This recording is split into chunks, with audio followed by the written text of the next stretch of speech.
ශ්‍රී ලංකාව තුළ තිබුණු යුද්ධයේ එකල ප්‍රබලම පාර්ශ්වය බවට පත් වුණේ විවාදයක් නැහැ LTT ත්‍රස්ත සංවිධානය. නමුත් 2005 වර්ෂ වෙනකම් විතරයි. එදා සිටි කොටිනායකින් අතරින් කොළඹ වෙත පැමිණ සාම සාකච්ඡාවන් සඳහා පැමිණියේ ඇන්ටන් බාලසිංහම් සහ තමිල් චෙල්ලම් වැනි දේශපාලන නායකින් කිහිප දෙනෙකු පමණයි. හැබැයි ගොඩක් කොටි නායකින් ගත කරේ සැඟවුණු ජීවිත. ඔබ දන්නවා කිසිම විටක ප්‍රභාකරන් ශ්‍රී ලංකාවේ අගනුවර වන කොළඹ වෙත පැමිණියේ නැහැ. අද කතාව නම් කොටි සංවිධානයේ සිනාසන සර්පයාට නොහොත් තමිල් චෙල්ලම් සම්බන්ධයි. ජාත්‍යන්තර මාධ්‍යවේදීන් ඔහුව හැඳින්වුවේ නාගීකුවේ සිනහාවක් ඇති කුප්‍රකට මිනිසෙක් ලෙසින්. ඔහු මිත්‍රශීලී මෘදුව කතා කරන සහ කැපී පෙනෙන ලෙස මාධ්‍ය හිතකාමී LTT නායකයෙක් බවට පත් වුණා.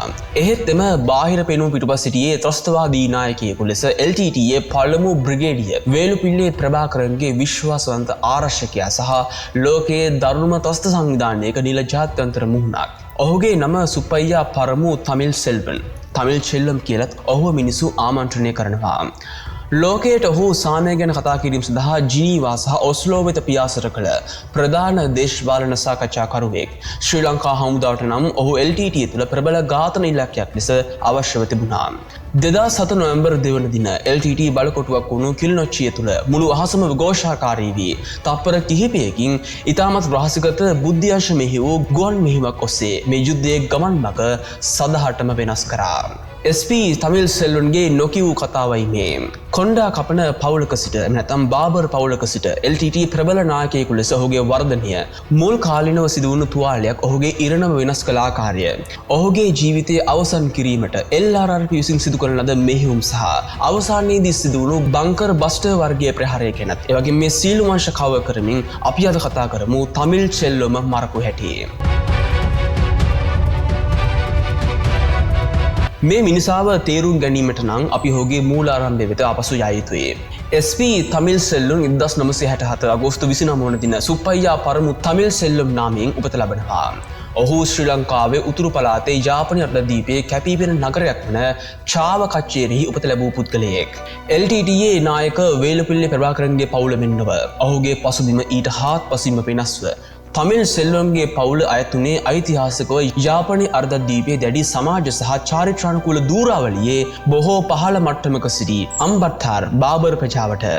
ඔහුගේ පියා සුප්පයියා පරමු සාම්ප්‍රදායික කොණ්ඩා කපන්නෙකු වුණු අතර යුද්ධය දමිළ සමාජය සම්පූර්ණයෙන්ම කඩාකප්පල් කිරීමට පෙර තමිල් සෙල්වන්ද තම මුල් තරුණ අවදියේදී කෙටි කාලයක් සිය පියාගේ කර්මාන්තයට උදව් උපකාර කොට තිබුණා. 1970 සහ 1980 දශකවල යාපනීය සන්දර්භය තුළ මෙම පසුබිමින් පැමිණි දමිළ මිනිසුන් සැලකිය යුතු ආර්ථික දුෂ්කරතා සහ ගැඹුරින් මුල් බැසගත් සමාජ පන්තික්‍රමයකට මුහුණ දුන්නා. ඔහුගේ මුල් පාසල් අධ්‍යාපනය පිළිබඳ තොරතුරු තවමත් රහසක්. මන්දයත් උස්සන්න වුණු ගැටුම යාපනයේ සාමාන්‍ය මිනිසුන්ගේ ජීවිතය නිරන්තරයෙන් කඩාකප්පල් කළ බැවින්. කෙසේ වෙතත් ඔහුව දන්න අය සඳහන් කළේ ඔහු මහජන අන්තර්ක්‍රියා සහ ප්‍රජා සංවිධාන සඳහා සහාය දක්වා ඇති කෙනෙක් වන බවයි. ජීවිතයේ පසුකාලීනව ඔහු LTTයේ ක්‍රියාකාරී කාන්තා අංශයේ කැප වූ සමාජිකාවක් වුණු සසිරේකා සමග විවාහ විදියට පා තබනවා. ඔවුන්ට දාව දරුවන් දෙදෙනෙකු සිටින අතර ඒ පුතෙකු සහ දීනේක වශයෙන්. වසර ගණනාවක් තිස්සේ ඔහුගේ පවුල යුද්ධය මැදේ ජීවත් වූ අතර වන්නි කලාපයේ සැඟවුණු නිවාස අතර ගමන් කරමින් රාජ්‍ය බුද්ධ්‍යංශ වලින් සැඟවෙමින් ඔවුන් කල් ගෙවුවා. තමිල් සෙල්වන්ගේ හැරවුම් ලක්ෂ්‍යය පැමිණියේ 1983 ජූලි මාසයේ සිදුවුණු විනාශකාරී කළු ජූලියෙන් පසුවයි. එදා යුද්ධයේ ආරම්භ වීමත් සමග තරුණ දමිළ ප්‍රජාවේ දහස් ගණනක් විවිධ සටන්කාමී කණ්ඩායම් වලට සම්බන්ධ වීමට ඉක්මන් වුණා. තමිල් සෙල්වම් 1984 වර්ෂයේදී වයස අවුරුදු 16 දී LTTයට එක් වෙනවා. මුලදී ඔහු දිනේෂ් යන නාමය භාවිතා කොට තිබුණා. කෙසේ වෙතත් ඔහු පසුව ඔහුගේ උපන් නම වන තමිල් සෙල්ලම් ලෙස ඔහුගේ නම ආයෙත් පාරක් වෙනස් කරගත්තා. ඔහුගේ පක්ෂපාතීත්වය සහ තීනු විනය හඳුනා ගනිමින් LTT නායකත්වය ඔහුව ඉන්දියාවේ ගරිල්ලා පුහුණුව සඳහා පිටත් කරනවා. පුහුණුවීම් වලින් පසුව ශ්‍රී ලංකාවට ආපසු පැමිණි පසු තමිල් සෙල්වම් බොහෝ සමාජිකයන් සිහින මැවූ දේ සාක්ෂාත් කරගත්තා. එනම් ඔහු වේලුපිල්ලේ ප්‍රභාකරන්ගේ පුද්ගලික ආරක්ෂකයෙකු ලෙස පත් කෙරුණා. සිය නායකයාට සමීපව වසර ගණනාවක් ගත කිරීමෙන් තමිල් සෙල්වම් ප්‍රභාකරන්ගේ පරම විශ්වාසය දිනාගෙන තිබුණා. මෙම සමීපත්වය ඔහුව පුද්ගලික ආරක්ෂකයෙකුගේ සිට අභ්‍යන්තර කවේ ප්‍රධාන සමාජිකයෙකු බවට පරිවර්තනය කිරීමට සමත් වුණා. 1987 ඔක්තෝබර් වන විට ඉන්දියානු සාමසාධක හමුදාව IPKF ශ්‍රී ලංකාවේ යුද්ධයට මැදිහත් වූ විට තමිල් සෙල්ලම් යාපනයේ තෙන්මරච්චි කලාපය සඳහා LTTE ප්‍රාදේශීය අනධි නිලධාරියා ලෙස පත් කිරීමට තරම් විශ්වාසයක් තිබුණා. 1991 වර්ෂය වන විට ශ්‍රී ලංකා රජය සමග යුද්ධය උස්සන් වූ විට ඔහු සමස්ත යාපනයේ දිස්ත්‍රික්කය සඳහා විශේෂ අනධි නිලධාරිවරයෙකු ලෙස ප්‍රභාකරන් විසින්ම උසස් කරා. ඉතිහාසයේ තමිල් සෙල්වම්ව සිහිපත් කරන්නේ නිල ඇඳුමකින් සැරසුණු රාජතාන්ත්‍රිකයෙකු ලෙස වුවත් ඔහු මුලින්ම යුද පිටිය තුළ LTT ත්‍රස්ත අනධි නිලධාරිවරයෙක්. එහෙම නැතිනම් ත්‍රස්ත නායකයෙක්. උතුරු පළාතේ දැඩි ලෙස ශක්තිමත් කරන ලද ශ්‍රී ලංකා රජයේ හමුදා කඳුරුවලට එරෙහිව ඔහු පෞද්ගලිකවම ප්‍රහාරක මෙහෙයුම් මෙහෙයවීම සිදු කරා. 1991 වර්ෂයේදී අලිමංකඩ කඳවුරට පහර දීම සඳහා දැවැන්ත නමුත් අසාර්ථක කොටි සංවිධානයේ මෙහෙයුමකට ඔහු සහභාගී වුණා. නමුත් 1993 වර්ෂයේදී පුනරින් ලෙස හැඳින්වෙන දරුණු සටනේදී ඔහුගේ ජීවිතයට ආපසු හැරවිය නොහැකි තුවාලයක් සිදු වෙනවා.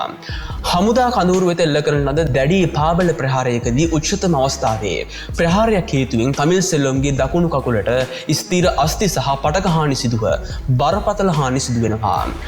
ඔහු ඉන් දිවි ගලවා ගතද තුවාලය ඔහුට දරුණු ස්ථිර කොරගතියක් ඇති කරා. ඒ මොහොතේ සිට ඔහුට තවදුරටත් ආධාර නොමැතිව රළු වනාන්තර භූමි හරහා පයින් ගමන් කිරීමට හැකියාවක් තිබුණේ නැහැ. ඔහු ඉතාම සුවිශේෂී ඔප දැමූ සැරයටික ආධාරයෙන් ඇවිදීමට පටන් ගත්තා. එකල ඔහුගේ සැරයටියෙන් මෘදු රිද්මයානුකූලව තට්ටු කිරීමක් යම්කිසි අනුදුනගවීමේ සංඥාවක් බවට පත් වුණා. ඔහුගේ කකුලේ තුවාලයේ හේතුවෙන් භූමිය තුළ සටන් රාජකාරී කළ නොහැකි වූ නිසා තමිල් සෙල්වම්ගේ තියුණු මනස සහ මිත්‍රශීලී පෞරුෂය ප්‍රභාකරන් වෙනත් දෙයකට භාවිතා කරා. 1993 අගභාගයේ සිට ප්‍රභාකරන් ඔහුව නිල වශයෙන් දේශපාලන කොමසාරිස්වරයා ලෙස හෝ LTTE දේශපාලන අංශ ප්‍රධානියා ලෙස පත් කරනවා. තමිල් සෙල්වම් LTTE තුළ කෙමුදු බලයක් දරුවේද දේශපාලන ප්‍රධානියා ලෙස ඔහු සැබවීම සාමාන්‍ය මුහුණක් සහ වන්නේ කලාපය තුළ තමන්ගේම පොලිස් බලකායක් උසාවි සහ බදු එකතු කිරීම සහිත දැවන්ත තත්ත්ව රාජ්‍යයක් පවත්වාගෙන ගිය සංවිධානයක ප්‍රධාන රාජ්‍යතාන්ත්‍රිකයා බවට පත් වුණා. වසර ගණනාවක් ඔහු LTTE ප්‍රධාන න්‍යායාචාර්ය සහ ජාත්‍යන්තර ප්‍රකාශක ඇන්ටන් බාලසිංහම්ගේ සෙවනැල්ල යටතේ ක්‍රියාත්මක වුණා. නමුත් 2006 වර්ෂයේදී ඔහුගේ මරණයට හේතු නිදන්ගත වකුගඩු රෝගයේ හේතුවෙන් බාලසිංහම්ගේ සෞඛ්‍ය පිරිහී ගිය විට තමිල් සෙල්වම් සම්පූර්ණයෙන්ම එම තනතුරේ වගකීමක් බාරගත්තා. ඔහු ප්‍රභාකරන්ගේ ප්‍රධාන බලකණුව බවට පත් වුණා. බටහිර රාජතාන්ත්‍රිකයන් නෝර්වේජියානු සාම නිරීක්ෂකයින් සහ ජාත්‍යන්තර ආධාර සේවකයන් සමග අන්තර්ක්‍රියා කළ ප්‍රධාන සාකච්ඡාකරු තමිල් සෙල්වම් බවට පත් වුණා. ෆෙඩරල් පාලන ව්‍යුහයන් අධ්‍යයනය කිරීම සඳහා ඔහු ස්කැන්ඩිනේවියාව, යුරෝපය, ආසියාව සහ අප්‍රිකාව පුරාවට සංචාරය කරා. ඔහු LTTE සඳහා ජාත්‍යන්තර අනුකම්පාව ලබා ගැනීමට පවා සමත් වුණා. මේ නිසා ඔහුව කෙසේ හෝ ඝාතනය කළහොත් LTTE දේශපාලන බලය සම්පූර්ණයෙන්ම බිඳ දැමිය හැකි බවට ශ්‍රී ලංකා බුද්ධි අංශ විශ්වාස කරා. 2007 වර්ෂයට පෙර ඔහුව ඝාතනය කිරීමට උත්සාහයක් ගෙන තිබුණාද? ඔව්. ඒ තාම සංකීර්ණ මෙහෙයුමක්. 2001 වර්ෂයේදී සටන් කාල පරිච්ඡේදයක් අතරතුර ශ්‍රී ලංකා හමුදාව ඉතාම රාසිකක මෙහෙයුම් දියත් කරමින් සිටියා. ඔවුන් දිගදුර ඔත්තු බැලීමේ ඒකකය, එහෙම නැතිනම් LRRP ලෙස නිල වශයෙන් හැඳින්වෙන මහසොන් බලකායේ සබලුම මේ සඳහා භාවිතා කරා. මාධ්‍ය සහ ආරක්ෂක කවයන් තුළ මේ බලකාය පුළුල් ලෙස ගැඹුරු විනිවිදයාමේ ඒකකය DPU ලෙස හඳුන්වනු ලැබුව අතර නමුත් ඔවුන් කවුරුත් දන්නේ තුන්වන විශේෂ බලකායේ මහසොන් බලකාය ලෙසින්. කුඩා 4ක හෝ 8 දෙනෙකුන් යුත් කණ්ඩායම හරහා ඔවුන් LTTE පාලන ප්‍රදේශ වෙත ඇතුළු වුණා. මේ එක් මෙහෙයුමකදී DPO කණ්ඩායමක් තමිල් සෙල්වම්ගේ රථපෙළ ලූබැඳ ගොස් ඔහුගේ වාහන ඉලක්ක කර ගනිමින් ක්ලේමෝ වර්ගයේ ප්‍රහාරයක් එල්ල කරා. එදා 99න් තමිල් සෙල්වම් මරණයෙන් බේරුණු අතර ඔහුගේ ආසන්නතම ආරක්ෂක නිලධාරීන් කිහිප දෙනෙකු මේ නිසා මිය ගොස් තුවාල ලැබුව අතර ඔහු සාර්ථකව ඝාතන කලාපයෙන් පැන ගොස් තිබුණා. ඔහු දිවි ගලවාගත් නමුත් පණිවිඩය පැහැදිලි. ශ්‍රී ලංකා බුද්ධි අංශ ඔහු සිටින ස්ථානයේ දැන සිටියා. 2007 අගභාගය වන විට කලින් 2002 වර්ෂයේ ඇති කරගත් සටන් විරාම ගිවිසුම 9ට පමණක් සීමා වුණා. ජනාධිපති මහින්ද රාජපක්ෂ සහ ඔහුගේ සහෝදරයා වන ආරක්ෂක ලේකම් ගෝඨාභය රාජපක්ෂගේ නායකත්වයෙන් යුත් ශ්‍රී ලංකා රජය LTTE සංවිධානය විනාශ කර දැමීම සඳහා සම්පූර්ණ හමුදා ප්‍රහාරයක් සඳහා අවසර දී තිබුණා. ප්‍රහාරයේ අරමුණ පැහැදිලි. එනම් LTT නායකත්වයේ හිස ගසා දැමීම. 2007 ඔක්තෝබර් අගස්ට නොවැම්බර් 1 දක්වා කාලය තුල තමිල් සෙල්වන් විශේෂ දේශපාලන සහ ආරක්ෂක තක්සේරු කිරීම සඳහා දින 3ක කාලයක් ගත කරමින් සංචාරයක නිරත වී සිටියා. නොවැම්බර් 15 වන දින සවස ඔහු LTTයේ අගනුවර ලෙස සැලකෙන කිලිනොචි නගරයට ආපසු පැමිණියා. සාමාන්‍ය ගුවන් ප්‍රහාර වලින් ආරක්ෂාව සහතික කිරීම සඳහා තමිල් සෙල්වන් සාමාන්‍ය නිවසක නිදාගත්තේ නැහැ. ඔහු කිලිනොච්චියට ආසන්නේ තිරුවයියාර ප්‍රදේශයේ පිහිටි තම ශක්තිමත් ගැඹුරින් සැඟවුණු භූගත කොන්ක්‍රීට් බංකර සංකීර්ණයක ජීවත් වුණා. නමුත් ශ්‍රී ලංකා හමුදා බුද්ධි අංශය ඉතාමත් ඉදිරියෙන් තමයි සිටියේ. බුද්ධි නිලධාරීන් සහ මිනිසුන් රහිත ගුවන් වාහන නොහොත් UAV යාන හෝ ඩ්‍රෝන යාන හරහා අඛණ්ඩ ඉහළ උන්නතාංශ ගුවන් නිරීක්ෂණ සංයෝජනයක් භාවිතා කරමින් ශ්‍රී ලංකා ගුවන් හමුදාව මෙම සැඟවුණු බංකරයේ පිහිටි ඛණ්ඩාංක සාර්ථකව අනාවරණය කර ගැනීමට සමත් වුණා. 2007 නොවැම්බර් 2 වන දින සිකුරාදා දින අලියම් කාලයේදී මේ ගුවන් මෙහෙයුම සඳහා අදාළ නියෝගය ලැබුණා. ශ්‍රී ලංකා ගුවන් හමුදාව එහි ප්‍රබලතම ප්‍රහාරක ගුවන් යාන මේ සඳහා භාවිතා කරා. එනම් රුසියාවේ නිෂ්පාදිත මිකෝයන් ගොරවිච් මිග් 27 ප්‍රහාරක ගුවන් යාන දෙකක් සහ ඊශ්‍රායලයේ නිෂ්පාදිත IAI කෆීර් සුපර්සොනික් ප්‍රහාරක ජෙට් යාන දෙකක් භාවිතා කරා. ඒ වගේම බ්‍රිටිෂ් ක්‍රාෆ්ට් කිං එයා B200 නිරීක්ෂණ ගුවන් යානයක් සහ IAI සෙවුම් මිනිසුන් රහිත UAV යානයකුත් මේ සඳහා සහභාගී වුණා. ජෙට් යාන 4ක් සහ සහාය නිරීක්ෂණ ගුවන් යාන දෙකක් දැඩි මෙහෙයුම් රහස්‍යභාවයක් යටතේ ගුවන්ගත වුණා. හරියට මුදේ 6ට ගුවන් යානාවන් කිලිනොච්චියේ අහසට ඉහළින් ගමන් කිරීමට සමත් වුණා. තමිල් සෙල්වම්ගේ ශක්තිමත් කරන ලද කොන්ක්‍රීට් බංකරයේ වහලේ විනිවිද යාමට ශ්‍රී ලංකා ගුවන් හමුදාව බංකර් බස්ටර්ස් ලෙස පොදුවේ හඳුන්වන විශේෂිත KAB 500K විද්‍යුත් දෘශ්‍ය රූපවාහිනී මාර්ගෝපදේශක පද්ධතියක් සහ විශේෂිත කොන්ක්‍රීට් විදින යුදහිසක් ඇති ප්‍රබල බෝම්බ 4ක් මේ සඳහා භාවිතා කරා. රුසියාවේ සංවර්ධනය කරන ලද මෙම බරාවි බෝම්බය කිලෝග්‍රෑම් 380ක එනම් රාත්තල් 840ක බර ඇති යුදහිසක් රැගෙන යන අතර බෝම්බය ශක්තිමත් කරන ලද කොන්ක්‍රීට් බිති හරහා ගමන් කිරීමට විශේෂයෙන්ම නිර්මාණය කොට තිබුණා. බංකරයේ තිබුණු ජෙනරේටර් සඳහා ගබඩා කර තිබුණු ඉන්ධන ටැංකි වලට හානි වීම නිසාවෙන් දැවැන්ත දිදියක පිපිරීම ඇති වුණා. මුළු බංකරයම සමතලා වුණේ නිමේෂයකින්. ඍජුවම ඉහළ රාසිකත මෙහෙයුමක් ලෙස අංක 10 ප්‍රහාරක බලගණය කෆීර් සහ අංක 12 බලගණය මිග් 27 හසුරුවන ලද අතර ගුවන් හමුදාපති එයා මාර්ෂල් රොෂාන් ගුණතිලක ආරක්ෂක ලේකම් ගෝඨාභය රාජපක්ෂ වෙත ඍජුවම වාර්තා කිරීම සිදු වුණා. තමිල් සෙල්වම් ෂණිකව මිය ගියා. ඔහු සමග තවත් ඉහළ පෙළේ LTT සමාජිකයන් 5 දෙනෙකු සහ ආරක්ෂකයෙක් සුන්බුන් අතර සිටියේදී සොයාගන්නා. ඔවුනුත් ඒ වෙනකොට මරණයට පත්ව අවසන්. ත්‍රස්ත නායකයන් වන අනුපුමණී මුතු කුමරු සෞන්දරකිෂ්ණන් හෝ ඇලෙක්ස් ලෙස ඔහු හැඳින්වෙනවා. ඒ වගේම මිකුන්තන් නොහොත් ධර්මරාජා විජේ කුමාර්. ඊළඟට කලයරසන් හෙවත් කරුණානිධි වසන්ත කුමාර්. ඊළඟට ආචිවේල් පංචචරම් සජීපන්. ඊළඟට මාවයි කුමරන්. 6 වන සමාජිකයා වුණු සෙල්වම් බරපතල ලෙස තුවාල ලබා සුන්බුන් අතරින් ඇදගන්නා ලද නමුත් සතියකට පසු ඔහුගේ තුවාල හේතුවෙන් ඔහුත් මරණයට පත් වුණා. ප්‍රහාරයෙන් පසුව ආරක්ෂක ලේකම් ගෝඨාභය රාජපක්ෂ මහතා ජාත්‍යන්තර මාධ්‍ය වෙත නිර්භීතව මෙසේ පැවසුවා. මෙය LTTට පණිවිඩයක් පමණයි.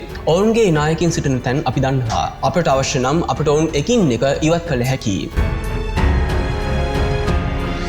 තමිල් සෙල්වම්ගේ මරණය පිළිබඳ පුවත දමිළ ඩයස්පෝරාවට සහ සංවිධානයට මරු පහරක් මෙන් වුණා.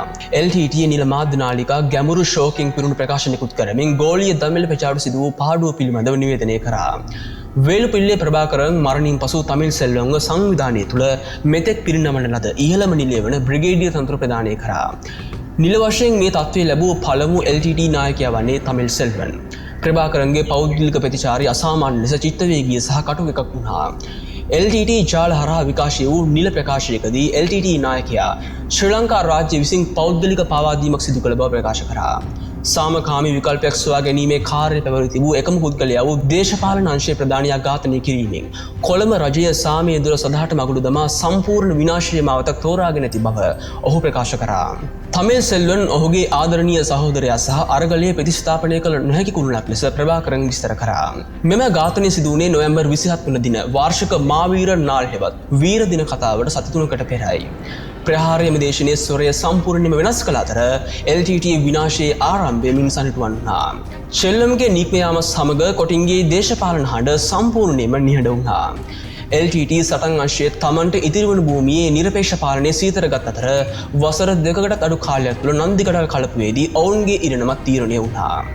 SP තමිල් සෙල්වන් ඡාව කච්චේරියේ නිහතමානී තරුණයෙකු ලෙස තම ගමන ආරම්භ කර ප්‍රභාකරන්ට පුද්ගලික ආරක්ෂකයෙක් වෙමින් පසුව ලීසා රේටියක් සමග ජාත්‍යන්තර පාර්ලිමේන්තුව හරහා ඇවිද ගියා. නමුත් ඔහු කළ පාප කර්මවලට ඔහු අවසානයේදී වන්දි ගෙව්වා. යුද්ධය ශ්‍රී ලංකා හමුදාවේ සම්පූර්ණ මිලිටරි ජයග්‍රහණයකින් එනම් LTT සංවිධානයේ පරාජයෙන් පමණක් අවසන් වන බවට ඔහුගේ මරණය තමිල් සෙල්වන්ගේ මරණය නියත සාක්ෂියක් බවට පත් වුණා. ඉතින් මම ඔබත් සමග මේ වීඩියෝ එකෙන් කතා කරේ තමිල් සෙල්වන්ගේ මරණය සම්බන්ධයෙන් සම්පූර්ණ පැහැදිලි සත්‍ය කතාවයි. ඉතින් මම අදට මේ වීඩියෝ එතනින් අවසන් කරනවා. ඉතින් මේ වගේ තවත් අධ්‍යාපනික වශයෙන් වැදගත් වීඩියෝස් බලන්න ඕන නම් දැන්ම subscribe කරන්න History with Kavindu YouTube channel එක. ඉතින් මේ වගේ තවත් දවසකින් හමු වෙන බලාපොරොත්තු වෙන මම අදට සමු කරනවා ඔබ සියලුම දෙනාට සුබ දවසක් වේවා.